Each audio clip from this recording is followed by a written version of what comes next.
Welcome to the National Women's Fitness Academy podcast. We're here to talk about women's health, female hormones, body image, and all things health and fitness.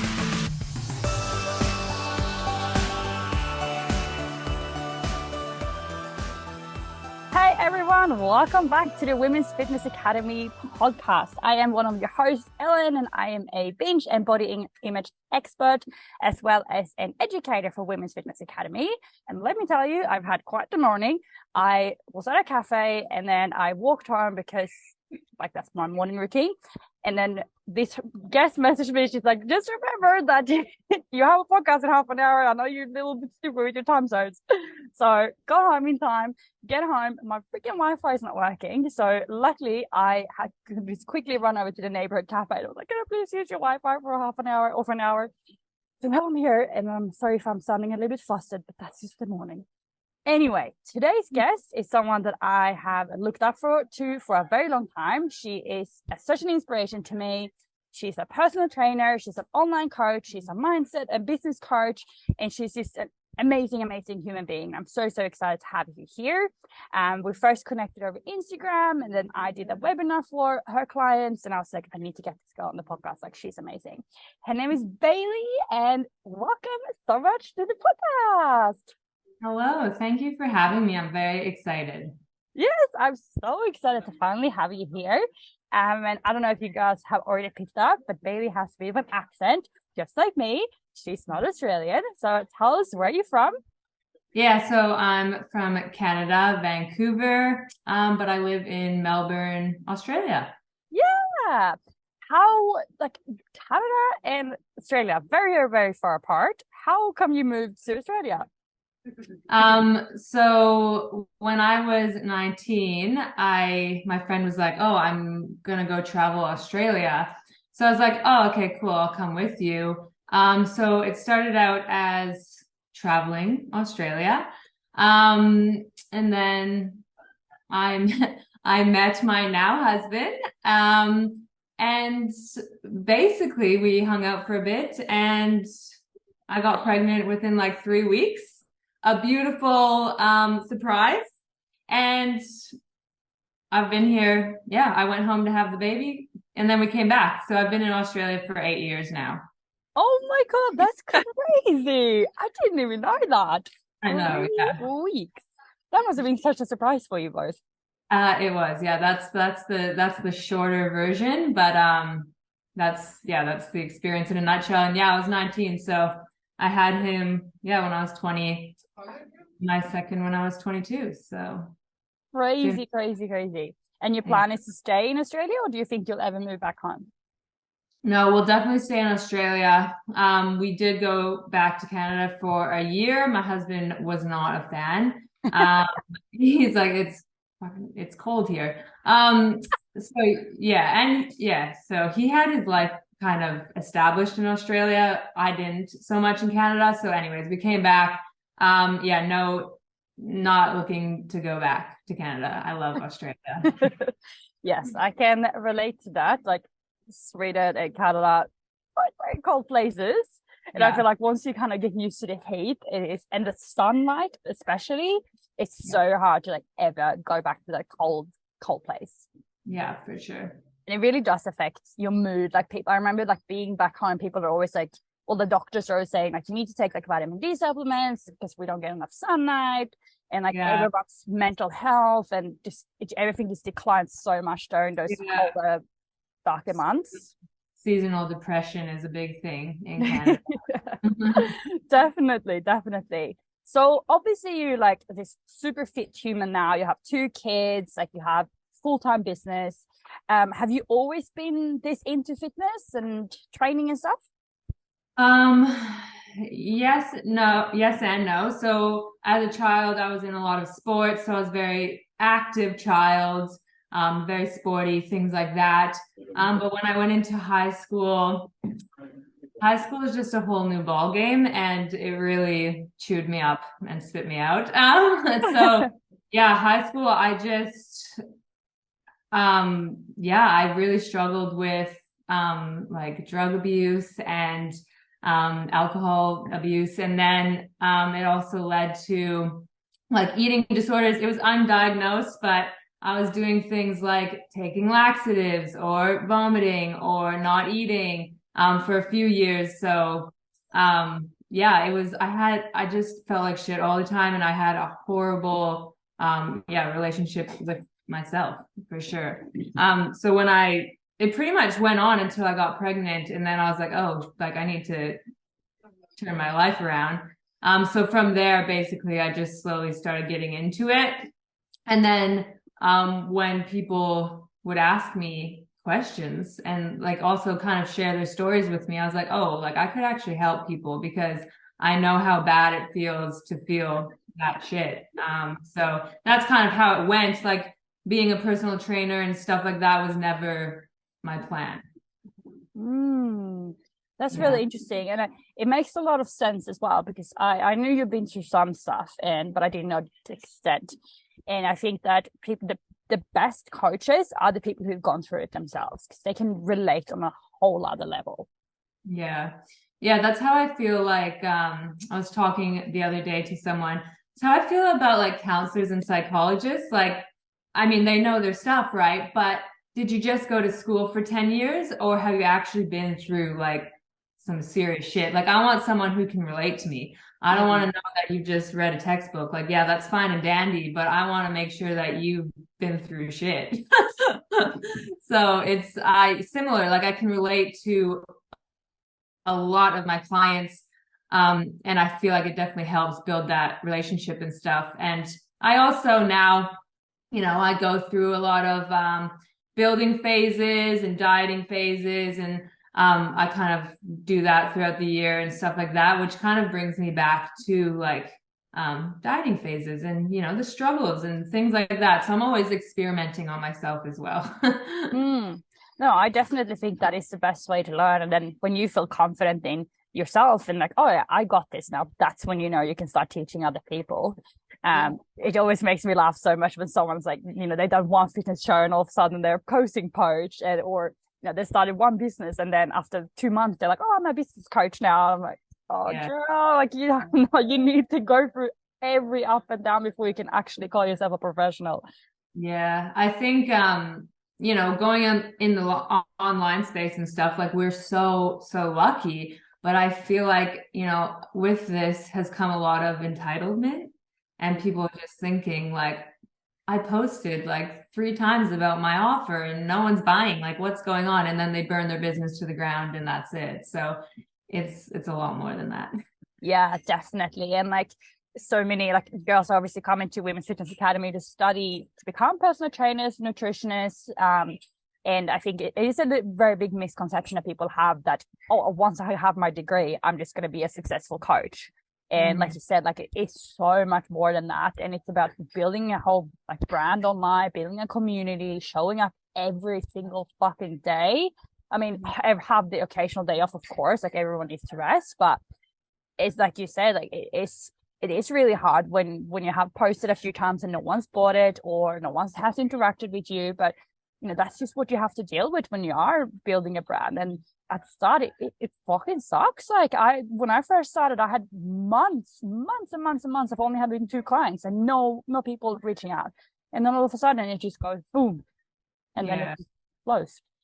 Yeah, I had a rude awakening when I got qualified. I studied through someone else online, but they don't go through like anything of like, okay, you're qualified now. And I'm like, what do I do? So I worked at a gym for 3 weeks, and then COVID hit and blah, blah, blah. But they were like, oh, okay, you need to get your own clients. You're paying like $360 in rent. You have to do this. And I'm like, oh my God. I was freaking out. I was like, no one told me about any of this. I thought I was going to get a gym job. They were going to give me clients and I was just going to work for a gym. Yeah. No. They're like, okay, walk the floor, go get your own clients. I'm like, oh my God. It was traumatizing. So, I mean, COVID obviously was not fun, but I think the positive that came from it was how much we've moved online and how much opportunity it's given people. Because like, let's look, 10 years ago, to build a business, you need a lot of money to build a business. You have to do a lot of marketing. You have to pay for ads. You have to pay for this. Like, it was so expensive to build a business. Now you can roll out of bed and go, yeah, I'm gonna build that business I've wanted to build. You hop on Instagram for free and you just, I mean, yeah, it's hard work, but like, we have so much more opportunity now, and we're just, yeah, really lucky, I reckon. Yeah, absolutely, 100%. And like, so many apps are free as well. Like, you don't really have to pay for Zoom. You don't really have to pay for Canva. Like, there's so many things that you can get away with completely for free. And it's just about putting yourself out there and like recognizing that it's going to be fucking hard. And don't compare yourself to people like if I just started out and I saw your page, I would be like, what the hell? Like, why is she so successful? Like, I don't understand. But it is just about like everyone starts somewhere. And like you said, like when you first came to the gym floor, you're like, what the fuck? How am I going to get clients? Like, what am I going to do? Like, how do you do this? It is scary, but it's just about pushing yourself out of that comfort zone. Yeah. I also like to really always on my social media, like reflect back with my audience from where I've come from, just so people, like you said, you go onto someone's page, you go, oh my gosh, they're so successful. But it's like, I've been doing this for 3 years. And prior to that, I knew social media, Instagram is where I'm going to be marketing myself. So before I was even qualified, when I was a stay-at-home mom, I was like, hey, this is my job. Building a community, building trust, building an audience, letting people get to know me. That was my focus. And at the time, like people around me and my husband were like, you're wasting your time playing with Instagram. Like, get into the real world. Let's go. I'm like, no, this is going to be my business. Like, I need to nurture this right now whilst I'm studying. And yeah, and I was right. Yeah, no, I agree. Like, it is such a good tip as well. And I have friends now who are starting to become personal trainers. I'm like, you need to start posting workouts. Like, post, well, even if it's just like, today I did this. Like, doesn't have to be that educational. Like, you just, like you say, you just have to build that community, build that trust, and be like, oh, that girl, she always works out really hard, or that girl, she always like puts really good recipes out. Like, it's all about building that awareness before you even get qualified. And like, girls, if you are doing your courses now with Women's Fitness Academy, like, start posting now. Start posting what you're studying. Start posting recipes or mental health or whatever it is that you really will feel like you want to get into, what you're passionate about. Like, it's going to help so much when you do launch that business. For sure. And I think people really appreciate seeing people's evolution, and like, they really appreciate that. And I think a lot of the times we think we have to get it right, we have to be perfect, we don't want to look stupid, whatever. Or even like having a coach yourself or having a business coach. Like, I feel like so many people hide it because they don't want people to know that they're getting help. And I'm like, your audience is going to appreciate that you care so much about your business, that you're investing in courses, you're investing in seminars, you're investing in mentors. Like, I show all of that. I'm like, guys, I invest a lot of money in this business because I fucking believe in it, and I want to be the best for you guys. And the audience appreciates the evolution and they notice it. Absolutely. And you touched on something very important there, investing in yourself and in your business. And I think this is something I see a lot. And I know I made this mistake when I first started out. I was like, nah, I don't need any help. Like, I can do this on my own.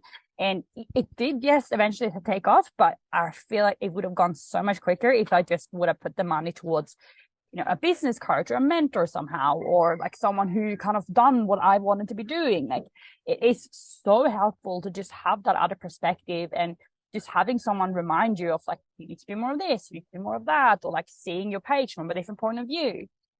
Yeah, 100%. Yeah, the first 2 years of building my business, I did it all on my own because I wanted to. I'm stubborn. I'm like, nah, I'm gonna do this myself. I got this. And then after 2 years, I was like, hey, I've plateaued. I don't know where to go from here. So I got a business coach, and best thing I ever did. And now I'm like addicted to buying courses and getting into offers. But I feel like the whole business mentor coaching thing has really blown up the last like 2 years. Like, it's a lot more now, which I think is great. Yeah, totally. Yeah, I don't even know if I even saw like really. It was like when I first started out, it was like you could get like website developers and like people who would kind of create like nice content for your Instagram and stuff. But it wasn't really, like you said, it's not really the business kind of coaching thing. It wasn't really that big until now. Like now I feel like everyone has a business coach mentor. Yeah, for sure. And I think before it was more like find your niche and tunnels and leads and whatever. And now like the past year I've spent a lot of time like just actually working on myself more than the actual logistics of my business, because I am my business. I'm a personal brand. So if I'm thriving and if I'm dealing and working on my shit and I'm building my emotional intelligence and I've done, shadow work and all these things, like my business just reflected on how much work I was doing on myself, because ultimately we are our business, right? So if you have a shitstorm going on over here and you're trying to run a business, it's going to be a shitstorm. Yes, I 100% agree. It's so, so true. And I don't even use my website anymore. Like I'm just like, chatting in the DMs and stuff like that.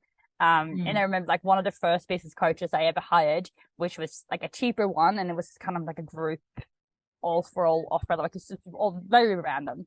And it was very much about like cold talking and cold DMing people. And I saw you posted a story about that before, and I was like, that's so funny, because that's literally what this coach told me to do. And like how to like write down every single person who'd ever spoken to that day, and then like touch base with them in like 2 days later, and then 3 days after that, and then a week after that. And it's like, what the like, of course no one was gonna buy that. Like that's having, that salesman when you go buy a car and someone's like, what about this one, what about this one, what about this one? Like, fuck off. Yeah. Like I hate, and I thought that was the only way to sell before.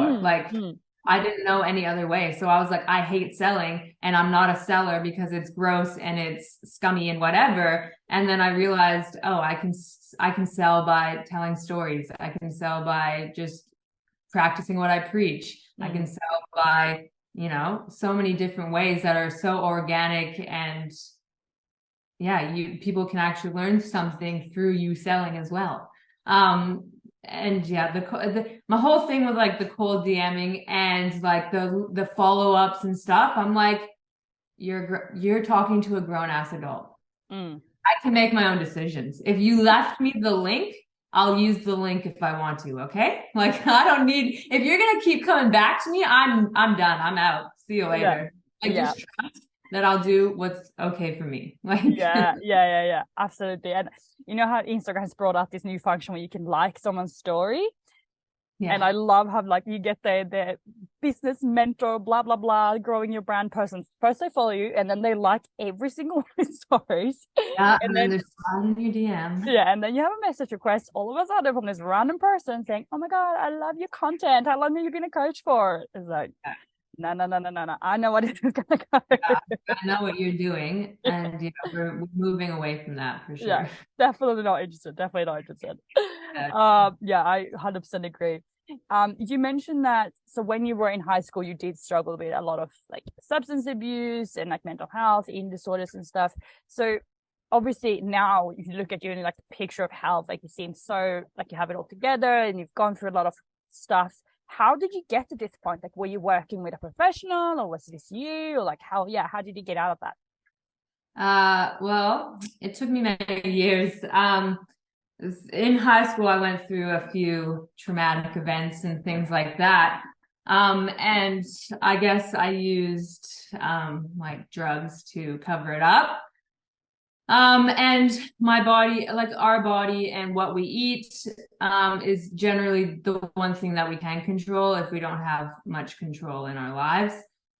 So, and I don't know if I can talk on here, but I'll just say sexually assaulted, but I was raped. It was a whole thing. And I felt like everything was taken away from me, and what I ate or didn't eat was the one thing I could control. So that's how it escalated to, me just not eating, because I was like, and then, people comment like, oh, you look so good. You're so skinny. And I'm like, yes, like thriving. So that carried on through high school. And then when I was 17, my dad passed away.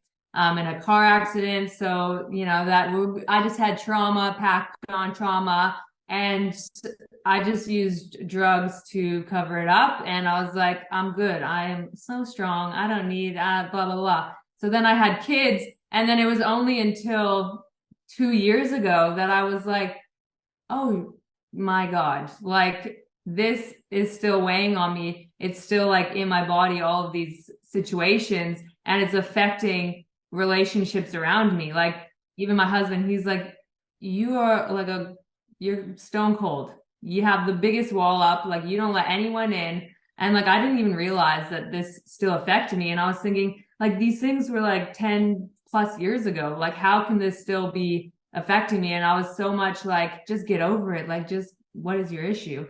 So I saw like many counselors and psychiatrists, and it was nice to talk about it, whatever. It really did help me with communicating and getting better with that. However, I just still felt it was weighing on my body, all of these events. So then I went to a trauma healer, so more of a holistic approach. And she literally changed my life. I absolutely love her. But I think the thing I liked most about her as well is that she's on social media, but she's actually shared her story. So I went into it knowing what she's been through and seeing that she's healed and she's running a successful business and all these things. So that really helped, I think. But so I did the healing, and then last year I literally spent all year just digging deep and healing, basically, because before I would do a lot of like surface level stuff. I'm like, I'm doing the affirmations, I'm reading the self-help books. I'm like, why can't I just figure this out? But it was like actually like anytime something got uncomfortable, I was like, oh no, I'm good. So it's like getting in that, like last year was a year of being uncomfortable, like just so uncomfortable. I've never cried so much in my life, but from a good place, from like, hey, this is what I need to do. And this is so like, I'm healing for myself and my kids and my family. And it was, a very hard year, but like the best year ever. So this year is thriving, but, I think, with the strength training, it helped as well. Not saying I used it, like I didn't have the drugs anymore. So I'm not saying I used strength and fitness as a replacement. But you can go to the gym and you can switch off, and you can use it to cope with things, I guess. So I was doing that, and then I got into strength training and that feeling of being empowered and getting stronger, and actually focusing on just getting strong and hitting PBs and things like that. That became my main focus, and I didn't give a shit what I weighed. I'm like, I've never been so heavy in my life, and I've never looked so good in my life, and I've never felt so good in my life. I was like, I don't care what the scale says. Like, what the hell? Like, it's so crazy that we let the scale literally dictate how we feel every day. It blows my mind.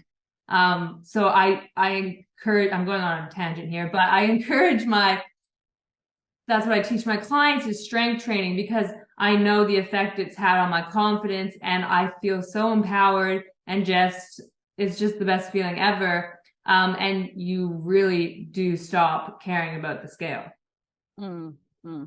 Wow, that is quite the journey. And first of all, thank you for being so open and vulnerable and sharing that with us. And I'm so sorry that you had to go through that. That must have been the most awful experience.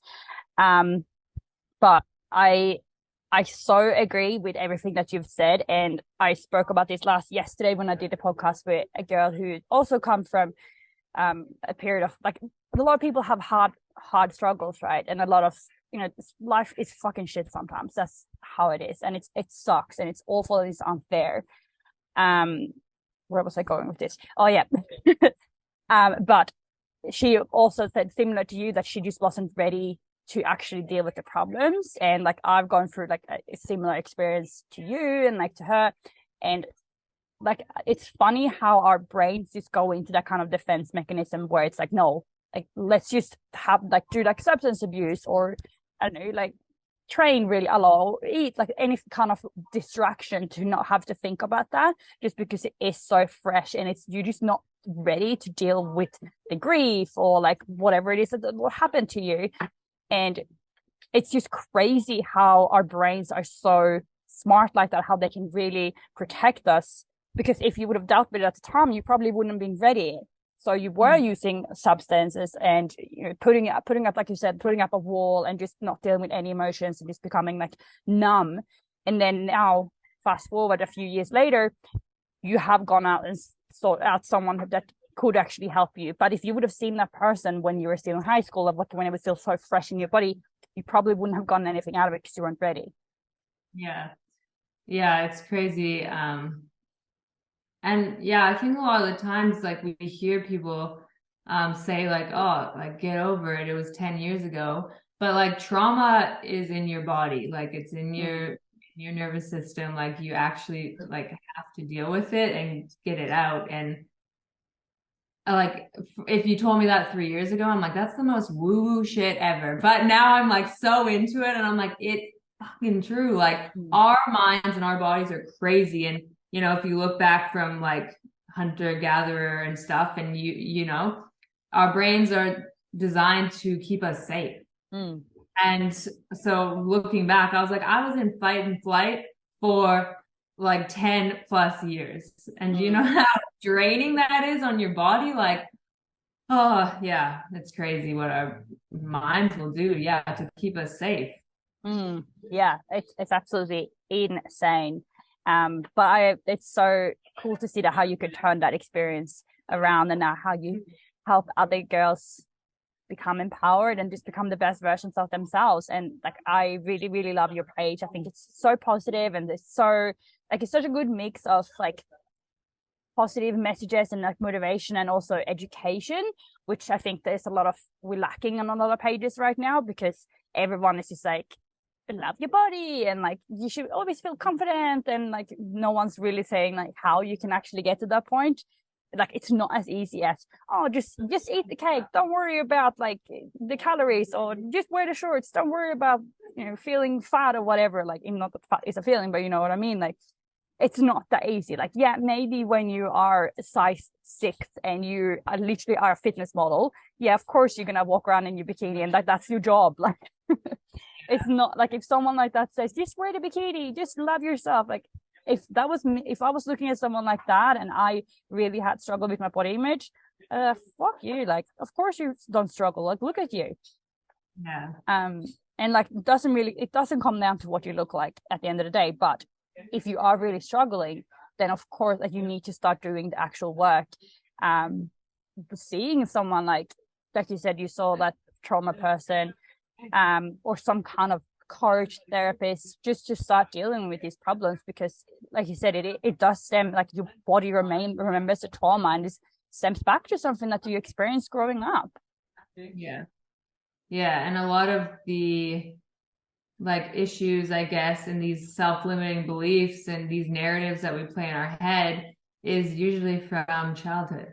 So exactly. Like, and society as well. Like, we're conditioned from our parents because they're the ones raising us and teaching us what they believe. And then we're conditioned by school, and we're conditioned by social media and the media and stuff. So it can be really hard to kind of have your own opinion and thoughts and things like that. So kind of breaking through that as well can be a whole challenge in itself. 100%. And also now information is so accessible. Like, we always have our phones in our hand, and it's just like bing, bing, bing, but with information. And it's sometimes it can be so hard to like separate the two, like what is my opinion and what is society's opinion. And especially I think we see a lot with like plastic surgery or fillers and Botox and stuff like that. And like, first you might be super against it, and then someone might try and make it like super normalized, and or like you might see someone that you think look really good, and then that might completely change your mind. But like, I'm all for, like, if you want to have surgery, if you want to do Botox, do it, whatever you want, but just making sure that it is for you and not to look like someone else, or because some magazine said that you're going to look so much better if you don't have wrinkles or stuff like that. What's your opinion about all that stuff? Yeah, no, I'm all for people doing what is right for them, because they want to do it, not because they feel the pressure to do it. Um, and things like that. But I think also if you have like a social media platform and stuff, you should be honest about it. The amount of like, I mean, a lot of people in this industry do steroids. There's many different steroids they can take. I don't really know them, but I know there's a popular one within the women or whatever. I'm not really sure, but like, be honest about it, because they're also selling their programs on top of that based off how they look. And they're saying, you want to look like me? Well, just do my program. Or they have had a Brazilian butt lift or whatever they're called. And they're like, oh, you want a slim, thick look? Well, then do my program. And I'm like, that makes me very angry. So I think we need to be a bit more honest about that for sure. But yeah, I mean, at the end of the day, do what you want to do for yourself. I mean, but yeah, if you have a platform, I think you should be honest about it for sure. Yeah, no, I 100% agree. And it is so funny when you see these people. I've seen a few lately who have been denying it for ages, and then they're just like, actually, yeah, I did do a little bit. How about the Liver King? Yeah.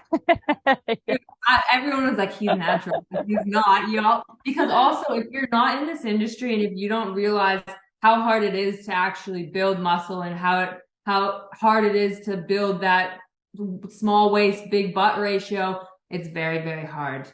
And for some people, it's not achievable. And yeah, like Liver King, he had millions of people fooled buying his whatever the heck he was selling. And then all of a sudden he's like, okay, I'm on steroids. It's like, no shit, Sherlock. Like for me, that's obvious. But like someone who doesn't know, like, yeah, well, he's telling the truth, because why would he lie? Well, a lot of them lie.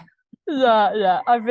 I mean, I've definitely fallen into the trap before and been like bit naive, but oh no, she definitely is natural, or like that's definitely her natural hair, and then like beating myself up for having like short, thin Scandinavian hair. Like, why can't I have hair like her? And they're like, oh yeah, hair extensions. That explains it all. It's just too much. Yeah.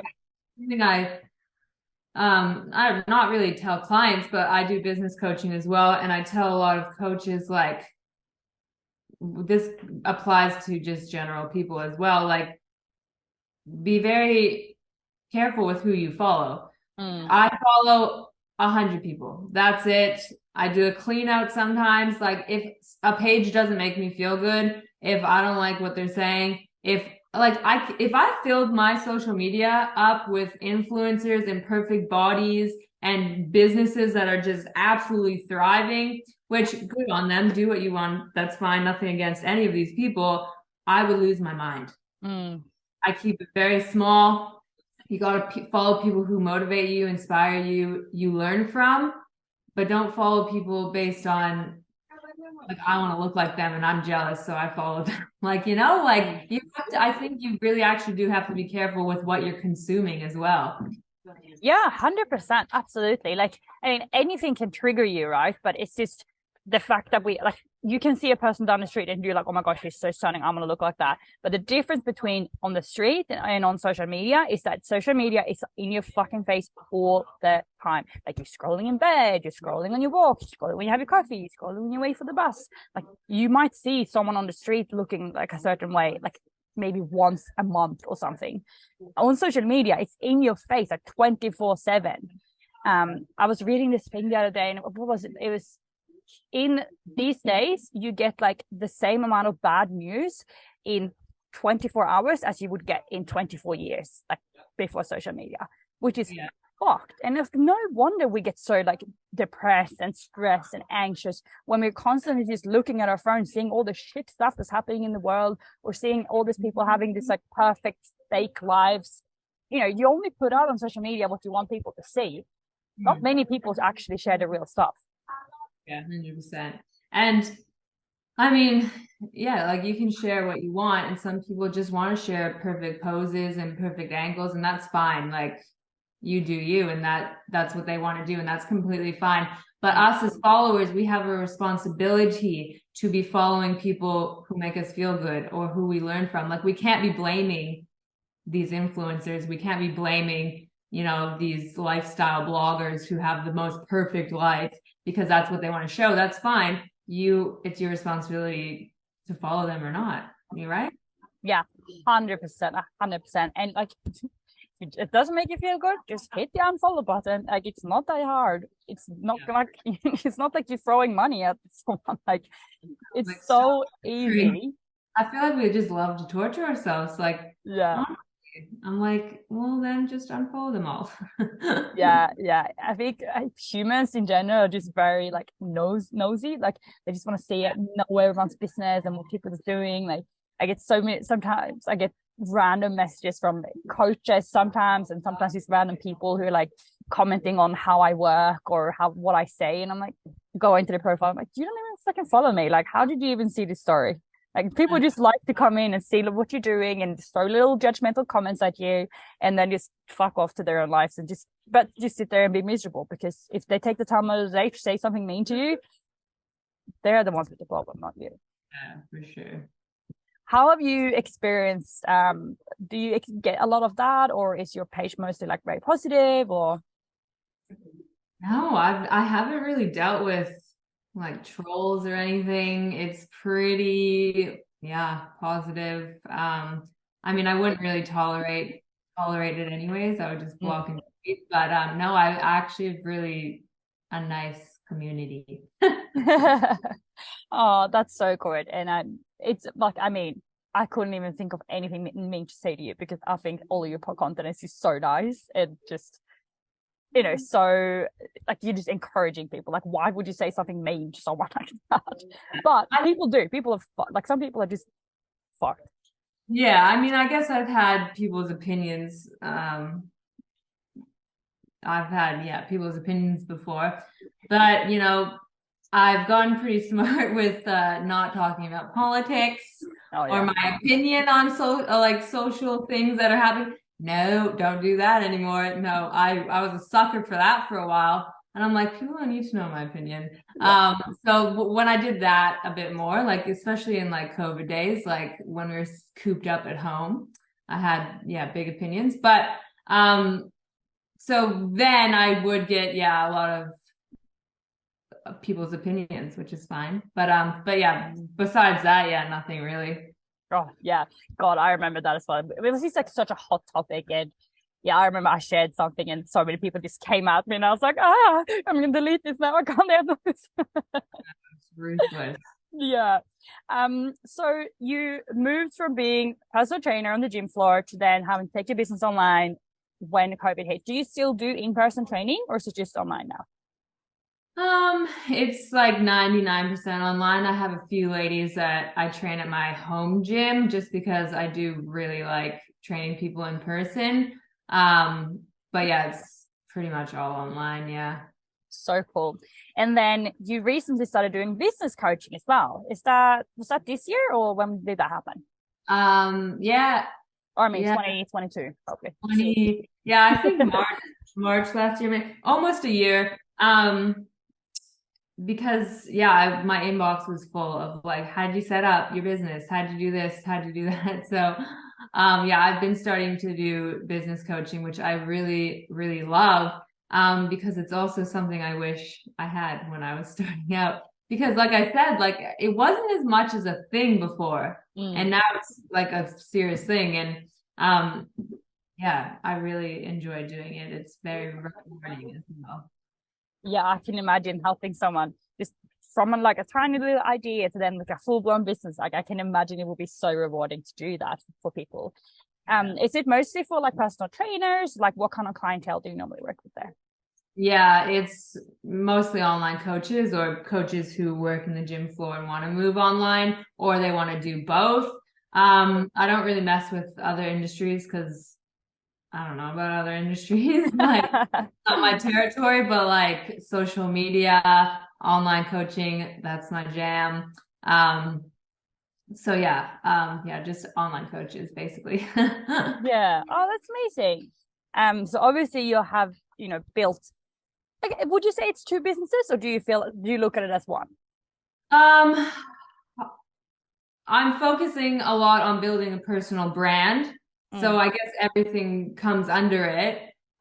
Because like I said, I am my brand. So whatever I want to branch off and do, it would make sense because I am my brand and my people are going to follow me or they're not. And I think when you don't have personal brand and you pivot or you bring something else in, they're like, whoa, what the fuck's going on? And people don't like change. So they're like, oh, I don't like this. But yeah, so build a personal brand, guys. It's really important. But I would say it's under it's under Bailey Haslam. But I have a private friends group where I do all of that. Because it's not something I solely want to do, and I don't really want to get um where my social media is now. I don't really want to intertwine them, if that makes sense. So I guess it's on the side for now. Maybe I'll bring it in more, but it's something I enjoy doing. But definitely health and fitness mindset coaching is the passion for sure. Yeah, I think it's super inspiring. Like I am in your close friend group, so thanks for that. And I love seeing your story. I think that's so inspirational, and like there's so many things that I'm like, oh my god, yeah, that makes sense. Like yes, of course. So definitely make sure you do follow Bailey, guys, if you don't already. I also wanted to ask, because obviously you're wearing a Lorna Jane shirt now, and I know that you have been working with them for a while, and I can only imagine how many girls would absolutely kill for that opportunity. So can you tell us how that happened? Yeah, I've been working with them for a year and a half now, I think. And I just applied online. If you go online, they have ambassador. I don't think it's called ambassador, whatever affiliate. You can apply online. So I applied, and yeah, it was supposed to only be like a 1 month off thing. But then it just kept going, and yeah, I'm part of the crew, I guess. I don't know, but yeah, it's like it still shocks me to this day, but mind blowing. Yeah, no, I think that's so cool. And I also love the fact that you went out and you asked for it. Because I think that a lot of people think that you're just gonna build this page and then all these brands are gonna come at you with all these different offers. And yeah, like of course some brands do, they slide into your DMs or email you or whatever. But I don't think it's very normalized that to go and ask for something. No, it's so funny you say that because that reminds me, like I emailed Riderwear 3 times. I got denied 3 times. No. They were like, Riderwear, I emailed them 3 times. I was like, I want that. Everyone's with them. I'm like, that's what I want. And then yeah, I emailed, like straight up just emailed them, and I would inbox them and I would tag them. And yeah, they just kept rejecting me. And I'm like, okay, cool. And then like a couple months later, Lorna Jane's like, oh, you got approved. And I was like, nice. Oh my gosh. I Yeah. wonder why, because it's so like I have actually also applied to Riderway once before I was with One More Rep, and they denied me as well. And I was like, that's so interesting because they have so many different athletes and like different followers. Like I have one friend who she only has like 1,000 followers and she's an ambassador, and I'm like, well, I have like 13, and you obviously have like a lot more than me. Like it's just it's interesting how they choose who gets to be an ambassador, I guess. Yeah. But yeah, no, definitely reach out to companies if you want to work with them. But yeah, worst thing you gotta know, right? It's not the end of the world. yeah. And I think as long as you make sure it's an aligned company, like I work with just Lorna Jane and Happy Way and then Switch Nutrition, and they're all things I would buy anyways, and they go under what I believe and what I preach and whatever. So yeah, there was a phase there when I first started out, like I wasn't qualified yet or whatever. Like literally anyone that DM'd me, I was like, yep, let's go. They'd be like, oh, you want like a dog leash? And I'm like, yep, cool. And so you got to make sure you're not like that, because then you do fall under more of an influencer than a respected, not that influencers are respected. I'm just saying, like an online coach, like, you know, I want if I'm hiring a coach, I want them to be a coach, not an influencer, because they're very different businesses. So yeah, you have to be a bit careful to make sure that you're not just taking whatever you can get. You gotta make sure it aligns with your business and things like that. Because by sharing other brands, you're also putting something out there. Your audience is trusting you that it's good and trusting you that you actually use it and all of these things. So if they get it and it's shit and they hate it, well, that's on you and you lost their trust. And building trust is literally everything. Building trust in community, that's what gets you clients. 100%. Yeah, and I totally agree with that so much. And God, I've even started unfollowing people because I feel like some people, like you said, they literally take on anything just to get a free product, like get a free smoothie bowl or get a free, like I said, like a dog leash or a hair tie. And it's like, Jesus Christ, and it just becomes all about their product instead of their actual message. And yeah, okay, maybe you do want to become an influencer, but even as an influencer, I feel like you do need to build some kind of brand. You can't just be an influencer for every little crap thing out there. Yeah, for sure. Yeah, it's been an absolute pleasure to have you on. I see we're coming up to almost an hour now. This always happens. I just have the best guests. I just have so much fun. But tell us before you jump off, what are your plans for the future? Are you starting any more businesses? What's going on? I'm very live in the moment kind of gal, so I don't plan too far ahead. But I run projects, so 8-week projects, and it's very educational based, mindset based. Because like we were talking earlier, education we lack a lot, and people feel like self-conscious and don't know what to do. It's because we're lacking knowledge, right? So that's a big aspect of my project. So I just want to keep making my projects bigger and better. And I have a Zoom actually after this to create an app for my business. So that's very exciting. So yeah, a few fun things. But yeah, I don't plan too far ahead. Very, very exciting. I can't wait to see how all of that kind of evolves. But Bailey, before you go, where can people find you, and are you taking on new clients at the moment? Business and personal training. Yeah, business coaching. I'm taking clients for February. Premium coaching. My project starts January 30th. So yeah, I have spots for everyone. And yeah, you can find me at Bailey Haslam _. Amazing. We will tag all of that as usual in the show notes. Thank you again so much for coming on. It's been an absolute pleasure to have you, and I knew it was going to be because I just love you so much. Guys, if you like this podcast, which I'm sure you're going to do, please make sure that you do take a screenshot, tag me, tag Bailey, tag Women's Fitness Academy, put it on your stories, and just let us know what you thought. We love communicating, connecting with you. We love seeing who's listening, get an actual face to the number. So make sure you do that. Bailey, thanks again. And everyone, have a beautiful day.